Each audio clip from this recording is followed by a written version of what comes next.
But as always, my love letter to the Prime Minister that you get used to at the start of each and every show. By this time next week, there's probably going to be, the Prime Minister will have called an election. Now, yes, that means we've got the next few days of will he, won't he, but generally speaking, the reason they call an election on Sundays is because it's the biggest TV ratings for the 6 p.m. news, it's the biggest newspaper day. That's changed a little over the years, but of course, it means that we will be in the best season of all, and that is election season. The opportunity for you to be making the decisions, for you to be in charge of where the country goes, and all of that, of course, starts with the Prime Minister visiting the Governor-General. Remember, the hand-picked Governor-General that now is paid even more than he is. Her salary now, what, $700,000? OK, well, he's paid $600,000. And how many pay rises here in Bateman's Bay in the past 3 years? That's what I would have thought. Remember, they got 3 in the past since the election. Now, in terms of prospective dates, by this time next week, if an election is called, we'll be all in, all the data, we'll do all of the full coverage. That will be because the election will be on Saturday, the 5th of April.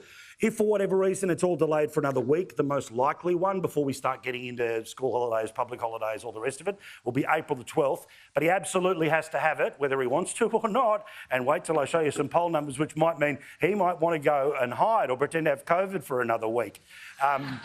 Because the 17th of May looks like it is obviously the last time that he should be getting up and into it.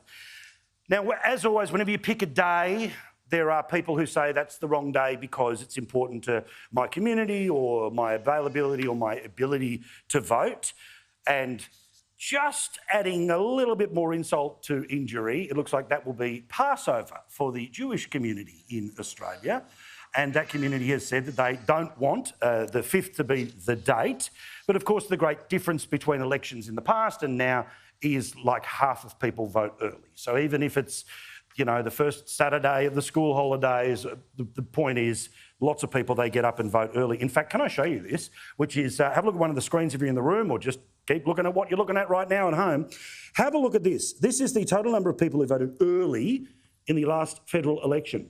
7.3 million people, or 42% of people, voted before election day.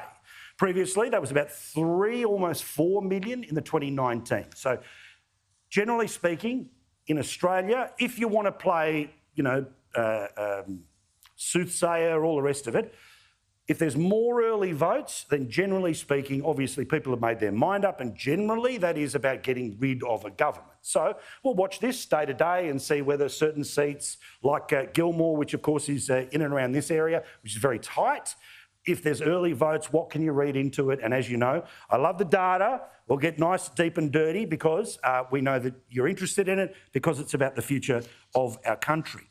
Also, I just want to get in with all of this because in a week's time there'll be all this other information floating around that there is a very significant number, literally hundreds of thousands of people that are going to be voting for the first time. And no, they weren't all people who joined the country in the past 2 weeks, thanks to Tony Burke.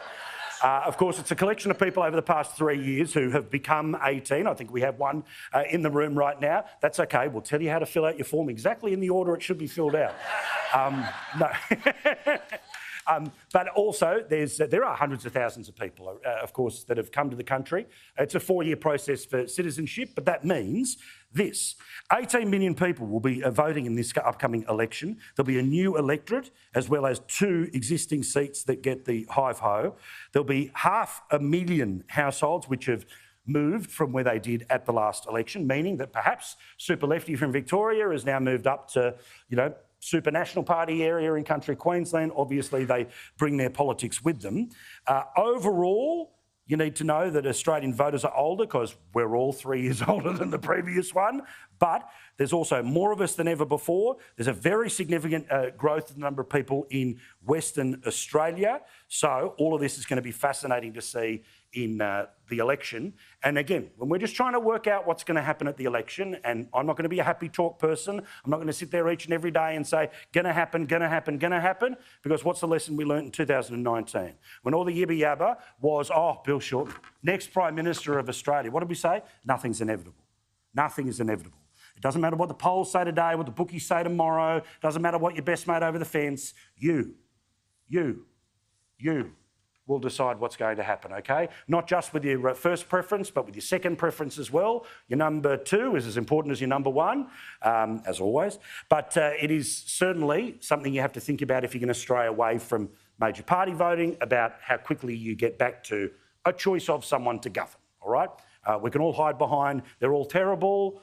Sometimes that's true, sometimes that's not, but at some point in time, a choice has to be made.